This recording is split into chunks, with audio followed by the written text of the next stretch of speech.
Hello everyone! Welcome to our channel, Peter and Lala. If you're new here, please subscribe and share our videos. And if you want to support our channel, you may do so by purchasing our stickers on the comment section. It's now available on our YouTube channel.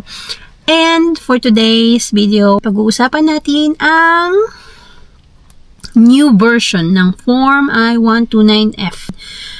Itong new version na to is mandatory starting May 1st. So, ayan guys. May na ngayon. Kaya, sa mga magpo-file, starting ngayong month of May 2025, the new Form I-129F version is mandatory. And make sure that you upload the new version from the USCIS website to avoid rejection. The new form includes stricter formatting requirements as part of USCIS move toward digital processing. So, ayan, para mabilis yung kanilang pag-proseso. Bumaba ang kanilang mga backlogs. Ayan, kailangan ayusin niyo yung pag-fill up ng bagong version and make sure it's the new version na yan bago nyo siya ipasa. At make sure na sa USCIS website nyo kukunin yung new version, yung form na inyong pipilapan. So ayan, the US citizen starts the process by filing Form I-129F at syempre, kailangan meron mga supporting documents na kasama yan bago nyo isisend sa USCIS. Like for example, yung ating number 1 is proof of US citizenship. Yung copy of passport, naturalization certificate, or birth certificate ng inyong mga fiancé, ng inyong mga petitioner. Proof of intent to marry. Kailangan signed statement siya from both partners stating you intend to marry within 90 days of the fiancé's entry to the US and begin the adjustment of status process. That's what I'm doing now. Ayan. And number 3, evidence of genuine relationship. Yung mga pictures nyo together, communication records, lahat na ipasa nyo sa WhatsApp, sa Gmail, sa Facebook, Messenger. I-screenshot nyo yan, tapos i-print ninyo, tapos yun, i-compile ninyo kasama ng mga evidences. Iba pang mga evidences kagaya ng mga photos, with the family, with friends, or mga pinasyalan ninyo. Lagyan nyo siya ng, ang tip ko sa photos, kahit sa bond paper nyo lang siya i-print, lagay nyo sa Word, kung Word document yung gagamitin nyo. Pag sama-samahan nyo, kahit 3 pictures sa isang bond paper. Tapos sa baba ng bawat pictures, yung date, saan ba nakuhanan itong picture na to, saan kayong lugar itong araw na to, yung mga ganon. Tapos kung mga event, mga ganon, mga celebrations, ilagay nyo doon. Proof of in-person meeting, yun nga yung sinasabi ko na yung photos together, flight itineraries, mga boarding passes. Ayan, sa I-129F, pag nag-file kayo niyan, mga photocopies lang ang isendin nyo guys para yung mga original makip ninyo.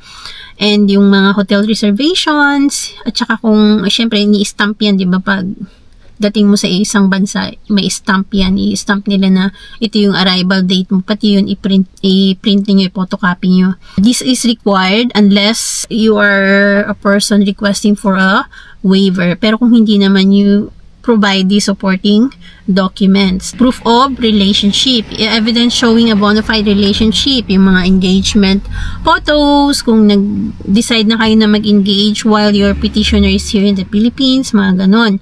Call or message logs, kagaya na sinasabi ko kanina, letters or cards exchange, mga Valentine's card, birthday cards, kung ikaw nag-send sa kanya or siya ang nag-send sa'yo, ganon. Photos with each other's family. Kahit sa video call lang yan guys, importante yan. Halimbawa nag-video call kayo, tapos kasama yung parents niya, or kung may anak siya, or co-workers, gano'n, i-print nyo pa rin yan. I-screenshot nyo, tapos i-print nyo. And then, passport style photos. 1 passport photo of the US petitioner, and 1 passport of the foreign fiancé. A copy of foreign fiancé's passport. Ito yung sinasabi ko, biometric page. Yung may picture nyo guys at saka pirma. Copy of any name change documents. Ayan, kung meron kayo dati, tapos ginamit niyo yung apelido ng inyong mga ex-husband, ayun, kailangan din kayo mag-provide nun. And legal eligibility evidence. Ayan, proof of termination of previous marriages for either party. Ayan, divorce decree kung sa fiancé ninyo at annulment papers naman pagdating sa inyo galing ng PSA, or kung namatay naman yung dati yung partner, you can provide death certificates. Or if applicable naman, waiver request for in-person meeting requirement. And next is yung the sponsored fiancé must include a copy of all previous issued I-94 arrival or departure records. Ito naman yung mga itong mga babanggitin ko, yung mga evidence of relationship in the digital era. The digital era offers applicants additional evidence for their application that could be helpful to consider. Ito yung mga screenshots of social media interactions. Ayan, yun yung sinasabi ko kanina. Yung mga communication niyo sa social media. Ayan, chat histories, meaningful conversations and experiences you've shared. Yung mga ganyan, mga sweet moments nyo. Ayan, digital communication logs, WhatsApp, Messenger, etc. And yung mga deep communications nyo na, yung mga malalalim na usapan ninyo na palagay ninyo yung mas magiging valuable para may consider nila na genuine talaga yung mga relasyon. If you play online together, shared subscription to services, collaborate on projects online, mga ganun, mga shared activities nyo na makakapagpatibay ng inyong mga cases. So, ayan guys, consider all those things. After the form and supporting documents are filed at the appropriate addresses, USCIS will typically send a received notice within 30 days. So, yung sa amin, kasi 2023 kami, baka na iba na ngayon, 2 days lang after na-receive ng USCIS, may na-receive kaming text message na na-receive na nila yung aming application. Tapos, iba pa yung hard copy ng yung tinatawag nilang NOAA 1 or Notice of Action 1.